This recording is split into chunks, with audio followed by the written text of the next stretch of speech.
Gimana ini? Aku tak menduga jika bisa sampai seperti ini. Apakah tindakan ini benar? Apakah benar aku memperjuangkan kepentingan orang banyak? Tapi mengapa harus ada yang dirugikan? Aku sama sekali tak memiliki niat untuk menjerumuskan orang dalam bencana. Tapi kabar tentang Pak Kades yang baru saja kudengar bisa jadi adalah satu puncak keberhasilan dari apa yang selama ini kulakukan. Salah satu bukti dari apa yang selama ini kuyakini. Dan semuanya ini bermula dari sebuah tugas dari Bidani, guru bahasa Indonesia.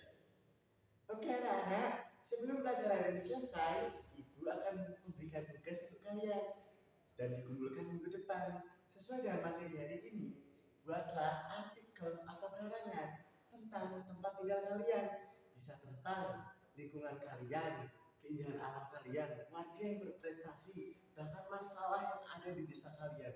Semuanya serba bisa dan dikumpulkan untuk minggu depan ya karangan ini anak-anak. Dan aku pun membuat karangan tentang sampah di desaku. Aku sering membaca artikel tentang masalah ini. Kulihat sampah plastik juga jadi masalah di desaku sendiri. Banyak warga yang membuang sampah sembarangan. Sampah tidak dikelola dengan baik. Di pinggir jalan, di got, bahkan di kebun-kebun warga penuh sekali dengan warna-warni sampah plastik. Ada segelintir warga yang punya kesadaran untuk membakar sampah plastik, tapi apakah itu sebuah solusi? Bukankah asap dari sampah plastik bisa menimbulkan dampak gangguan kesehatan? Dan pemerintah desaku juga tidak mau turun tangan atas masalah ini. Nyaris tak ada tempat pembuangan sampah sementara di desa ini. Aku mulai menulisnya dengan cermat dan lengkap dengan kutipan wawancara dari beberapa warga desa. Saat aku menemukannya, juga bisa senang sekali dengan kutipan ini. Beberapa hari kemudian, aku mulai mengirim artikel ini ke sebuah portal kabar warga online, dilengkapi dengan foto-foto dari hatiku. Dan mereka memuatnya, senang sekali. Aku melihat karangan itu muncul di situ dan namaku terpampang di sana. Aku sampai senyum-senyum sendiri, tidak bisa membayangkan dan membaca tulisanku itu. Karena iseng, aku membuat artikel lagi tentang desaku. Aku menulis tentang Nek Oda, seorang nenek berusia 80 tahunan, salah satu pengrajin bambu. Ibuku pernah bilang, dahulu desaku adalah salah satu penghasil kerajinan bambu terkenal. Ada banyak kebun-kebun di desaku penuh dengan tanaman bambu. Tapi pelan-pelan banyak warga yang sudah mulai menjual tanahnya. Dan kini kebun-kebun tersebut berubah menjadi perumahan-perumahan. Aku menulisnya lagi dan buat lagi. Senang sekali rasanya. Lama-lama aku menjadi ketagihan menulis tentang desaku dan mengirimnya. Ketika itu aku menulis tentang panorama desa. Ada sebuah bukit yang cukup mempesona di desaku, masih hijau. Seolah-olah berada di puncak bukit itu, kita dapat melihat pemandangan alam yang sangat indah. Di sebelah utara terdapat hutan yang sangat lebat membentang seperti karpet hijau yang tebal. Di sebelah barat terdapat hamparan lautan yang luas sekali. Dan di sebelah selatan terdapat kota-kota, dan jika malam kita bisa melihat keindahan lampu-lampu kota itu. Dan aku menulisnya lagi dan aku memuatnya di laman web itu. Lalu semenjak artikel yang kutulis ini menjadi viral, banyak pengunjung dari kota datang ke desa untuk berkunjung menikmati pemandangan artikel, menikmati pemandangan bukit itu. Bukit di desaku kini menjadi viral dalam skala lokal. Aku jadi suka menulis artikel dan mengirimnya ke berbagai portal media online. Aku menulis tentang hutan lindung, tempat bersejarah, tentang toleransi keagamaan, tentang air bersih, jalanan yang rusak yang selama ini belum pernah diperbaiki, air bersih, dan tentang permainan anak-anak, juga tentang efek dampak HP bagi anak-anak di desa. Dan banyak lagi artikel yang ditulis. Dan semenjak saat itu, aku memiliki cita-cita menjadi seorang wartawan. Ya, juru warta yang tugasnya bukan saja menyebarkan berita yang benar, tapi juga membela kepentingan orang banyak yang sering dilalaikan oleh beberapa pihak, terutama pemerintah. Bukan hanya bercita-cita menjadi wartawan. Sejak saat itu, aku menamai diriku warta, ya, yang artinya kabar atau berita. Padahal, namaku yang sebenarnya adalah Gini. Aku juga jadi gemar membaca koran-koran dan majalah-majalah serius yang biasanya menjadi bacaan orang dewasa. Aku paling suka melihat berita-berita investigasi yang mengungkap tentang peristiwa-peristiwa di balik suatu kejadian. Aku membayangkan rasanya jadi wartawan investigasi, kerjanya seperti seorang detektif yang mengintai, mencatat hal-hal rahasia yang ditemukan, yang mencatat-catat semua informasi-informasi yang didapatkan, dan juga tak lupa mencekrek semua bukti-bukti yang ada. Dan aku membayangkan pekerjaan itu seru, seorang wartawan tapi memiliki jurus seperti seorang detektif Conan. Rasanya senang sekali. Dan gara demen sama berita-berita investigasi, aku jadi sering menelusuri cerita-cerita rahasia di balik suatu peristiwa. Aku jadi kecanduan menyingkap sesuatu dan kadang-kadang jadi curiga banyak hal di sekelilingku. Ya, bahaya juga sih. Itu pula yang menjadi salah satu penyebab kejengkelanku tadi. Berawal dari viralnya artikelku, aku melibatkan diriku dalam sebuah investigasi karena banyak orang yang datang mengunjungi bukit. Beberapa warga mulai mendirikan warung-warung di sekitaran bukit dan mereka mulai menikmati pemasukan. Ada juga yang menikmati pemasukan dari biaya parkir kendaraan pengunjung. Aku sangat senang karena bisa berkontribusi pada warga desa melalui artikel yang ditulis. Lalu, semenjak saat itu, muncullah ide dari Pak Kades yang berbicara, Bapak-bapak, ibu-ibu sekalian, warga yang saya hormati, kita merasa senang dengan bukit yang kita miliki saat ini.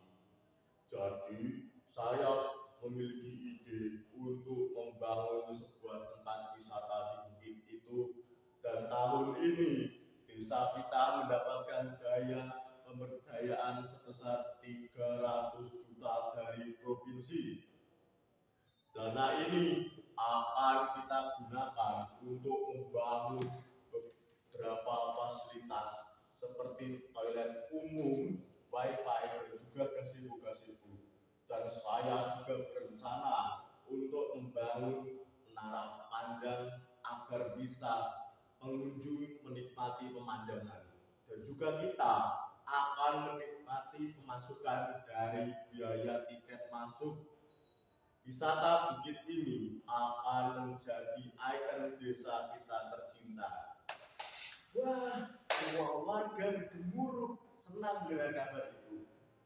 Mereka jadi senang karena membayangkan desa mereka menjadi tempat wisata yang ramai, pemasukan yang menggiurkan dan ekonomi warga bergerak. Tapi aku dan beberapa teman-teman remaja Karang Taruna tidak setuju dari Pak Kades itu. Kami tahu tentang daya budaya itu, dan melalui Karang Taruna kami mengusulkan pemanfaatannya untuk membangun tempat pengolahan sampah desa. Menurutku dan beberapa teman, tempat pengolahan sampah jauh lebih arjun dibandingkan tempat wisata foto-foto yang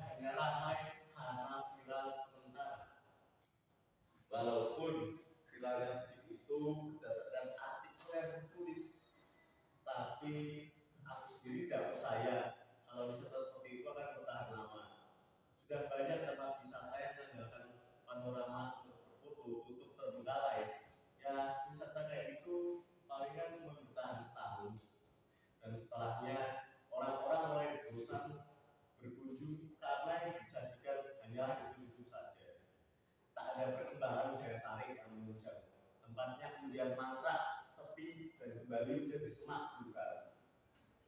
Begitu pula dengan wisata bukit di desaku saat ini yang dibangun menghabiskan anggaran 300 juta.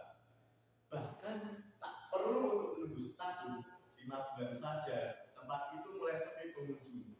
Warung tutup satu persatu, berantakan sampah plastik di mana-mana. Gazebo pun mulai keropos, toilet mulai mampet, dan menara pandang dari beton tersebut justru merusak pemandangan alami bukit itu, nyaris seperti rumah hantu. Aku mulai gatal untuk melakukan investigasi. Aku melihat di desa tetangga yang mendapatkan dana pemberdayaan sebesar 300 juta juga, mereka membangun sebuah tempat pendidikan untuk warga. Sederhana, tetapi didaya gunakan dengan baik dan berkelanjutan. Aku mulai menulis artikel tentang mantapnya wisata bukit di desaku dengan sedikit jurus untuk memancing komentar pembaca. Aku ingin pembaca menilai apakah proyek semacam itu pantas menghabiskan anggaran sebesar itu. Dan ya, teman-teman tahu apa tanggapan pembaca? Ya, luar biasa. Aku bacakan beberapa tanggapan pembaca. Wisata Instagram memang tidak selalu bertahan lama. Benarnya kok jadi kayak kandang padi sih? Bangunan kayak gini mah duit 100 juta tidak susuk kali. Wah, duitnya banyak masuk kantong lu. Usut saja. Pak Gubernur, coba cek laporan penggunaan dananya. Dan banyak lagi komentar yang sebagian besar menganggap proyek itu tidak pantas menghabiskan dana sebesar 300 juta. Kabar itu cukup bikin heboh sehingga banyak wartawan yang saat ini datang ke desaku untuk menulis laporan temuan mereka. Kasak kusuk tentang korupsinya Pak Kades mulai terdengar terutama di kalangan warga desa. Tapi tak ada satupun warga yang tahu bahwa akulah yang mengungkap pertama seorang juru warta yang mengungkap peristiwa itu ke publik. Mereka tak tahu bahwa warta nama penulis itu adalah namaku. Kehebohan itu terjadi 3 bulan lamanya.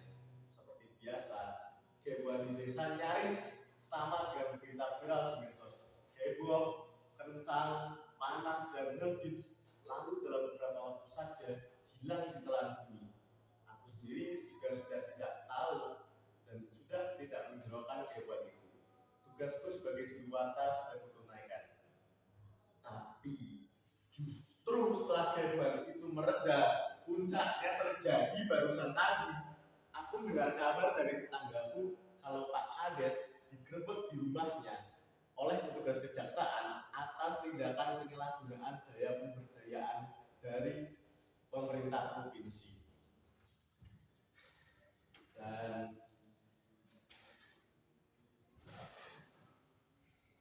ya, aku sama sekali tidak memiliki niat untuk menjerumuskan Pak Kades. Aku tidak memiliki kepentingan ataupun dendam apapun padanya. Dan apakah tindakanku sebagai juru warta telah merugikan orang lain, telah mencelakakan Pak Kades?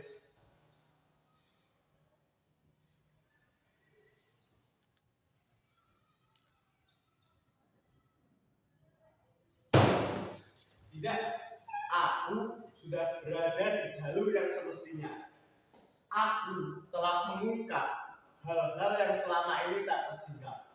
Aku telah membela hak warga yang untuk mendapatkan informasi yang benar. Kata seorang filsuf, harus ada yang dikorbankan untuk mencapai keberhasilan.